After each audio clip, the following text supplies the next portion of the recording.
All right, questions?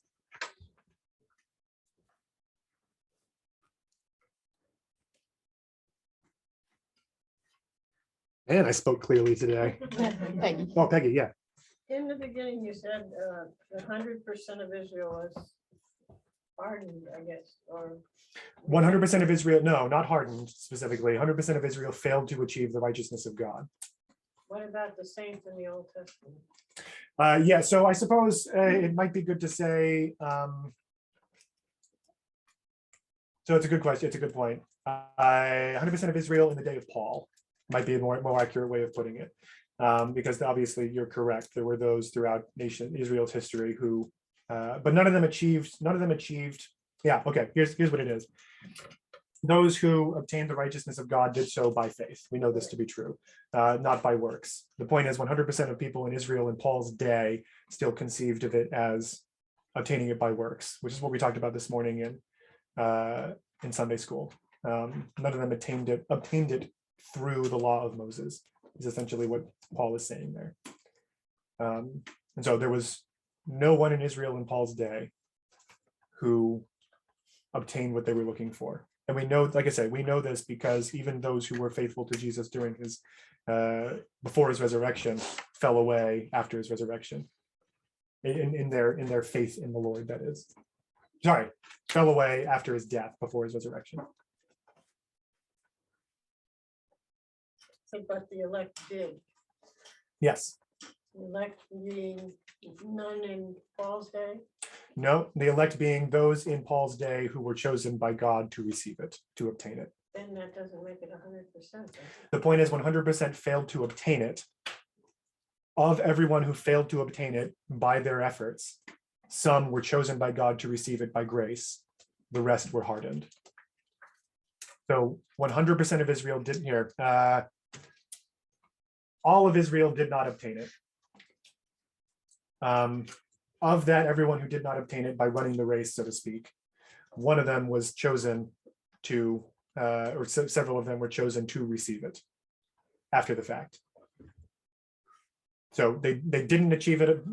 Everyone was pursuing it by their works. None of them achieved it by their efforts. That ends. And then some of them are chosen by God to accept the gospel when the gospel is presented on Pentecost. The rest are hardened further. So I guess we'll say prior to the resurrection, no one had achieved it. After the resurrection, some were chosen to receive it, others were hardened. Does that help? Yeah, I just was thinking of the Old Testament saints being excluded, and that didn't. It's a very good question. I appreciate the clarification. Yeah.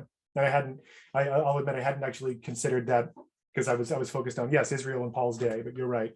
And that's partly of what it was, like, everything happens, nothing that happens is outside of God's plan. And so we were talking about Israel from the Second Temple nomism this morning. After the Second Temple comes, all these extra rules come in, which makes the Jews a very legalistic society. God allowed that to happen. He allowed that hardening to take place to prepare Israel for the day that Jesus would come, such that there would be none there who received the gospel without being chosen in the early going there. So he was preparing that environment such that Israel would be so hardened that the gospel would have to go out. Yes, Sabri. I ended up hearing something during the sermon that really confused me. Yeah. Because I heard that Jews have to follow the law to be saved, but Christians are saved by grace through faith. So I was very Yep. So what actually you were right to be confused by that, because I was saying that's not how it is. Oh, okay. Then I was just completely. You didn't hear that? No, you're good. No, you're good. I understand. You're good. So the point is, some people will say, because some people want to basically not have to evangelize the Jews because it's hard. And so they'll say, the Jews are going to be saved by the law. We're saved by grace through faith. Whereas that completely ignores the fact that Paul is saying the Jews, in trying the law, have not achieved it. So they need the gospel just as much as we do. So I'm saying what you heard that you were confused by, it's good that you were confused by it, because that's wrong. Okay. Then. Yeah. Okay. Aubrey, you is Sam. So you said something along the lines of, if if you are saved by grace through faith, then why do you hate LGBTQ people? I'm saying that some people say that in response to the I gospel. know. Yeah. I know. And what I'm trying to say is that the reason why I was shocked was not because I am for LGBTQ, but personally because I'm shocked that people would respond like that. Well, and I think actually that's actually the whole point of this part of the passage, is that we should not be shocked by this. This is we should expect this. We should expect a spirit of stupor, eyes blinded, ears covered, when we go out and talk to people about Jesus. And if we expect it, then we can't be shocked by it, right? We can't be discouraged by it because it's just so something that we know is going to be happening. Basically expect the people to respond in that way so that you are not shocked. Right, not just that way, but it would include that way, yeah. Okay. But I don't think that Christians hate LGBT. No. And I'm not saying that we do, and we ought not. Make very clear, we do not hate anyone who is LGBTQ or identifies that way. We do not hate people, period. I'm saying that when people hear the gospel, when people hear anything close to or that whiffs of Christianity, that's often a response that you get. Why do you hate so and so? They like to push a button. Yeah, So they pick a hot topic. you Yeah, know. exactly. Choose topic A, B, C, or D. He chose that one. Pretty much. Yeah.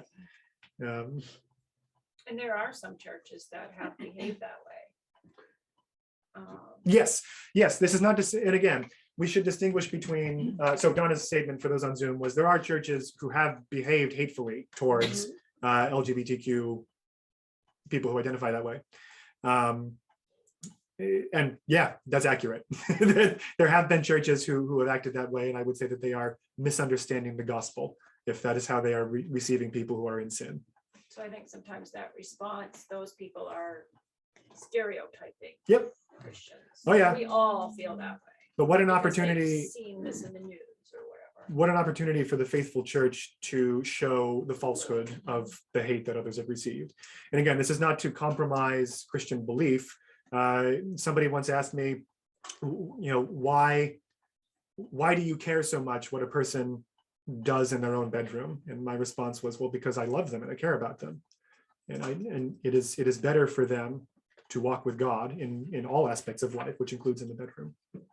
So I have a quick question about the Psalm passage, the great, may their table be a snare and a Yes. trap. the fancy word is the imprecatory psalm. But Ooh. anyway. Well, yeah, I learned that knowing this so much, I said that word.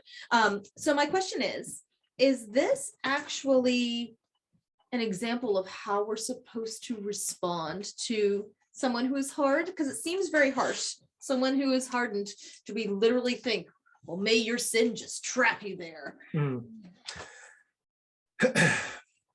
I'm going to say yes and no. Okay.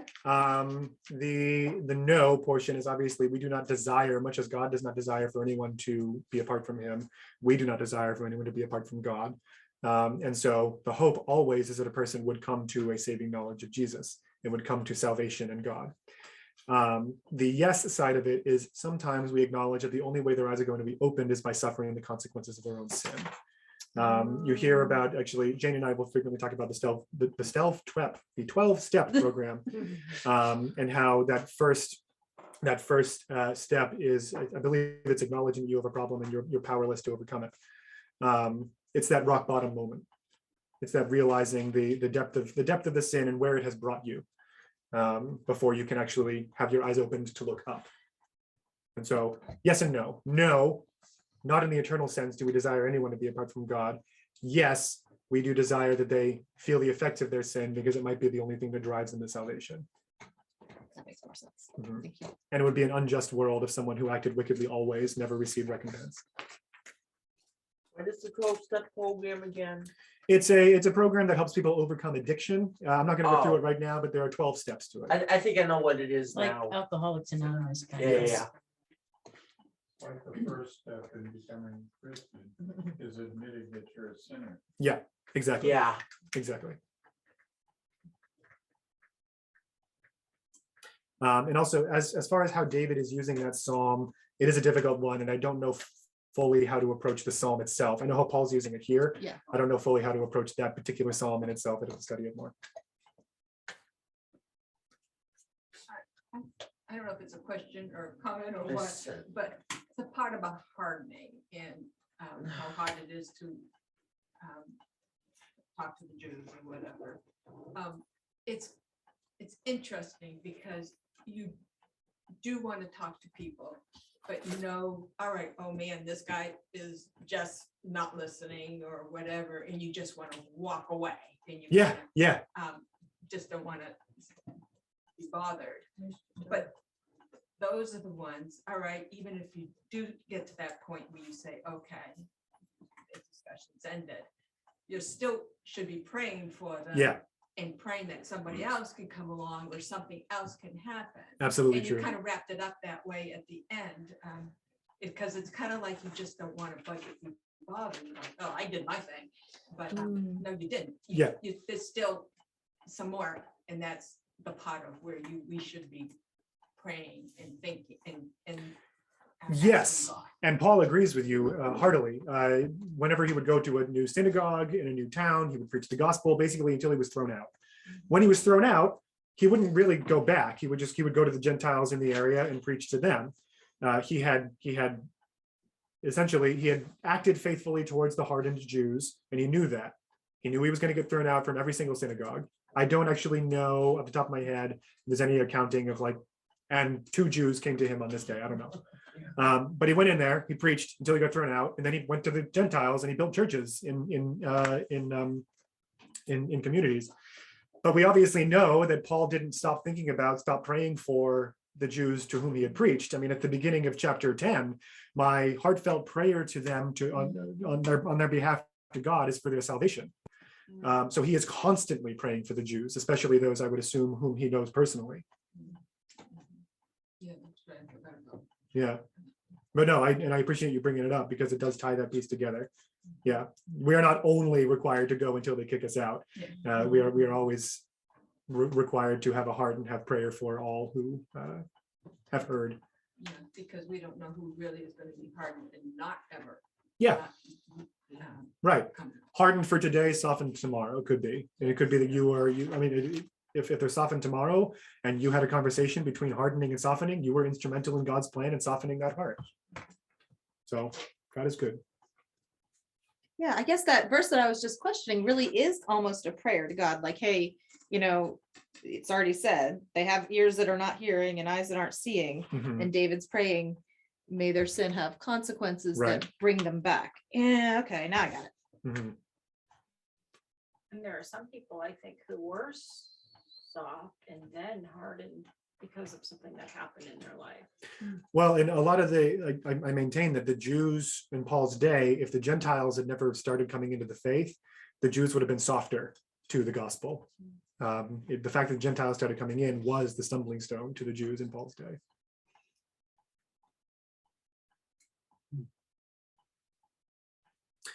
One last question, anyone? And we should move on to announcements. All right.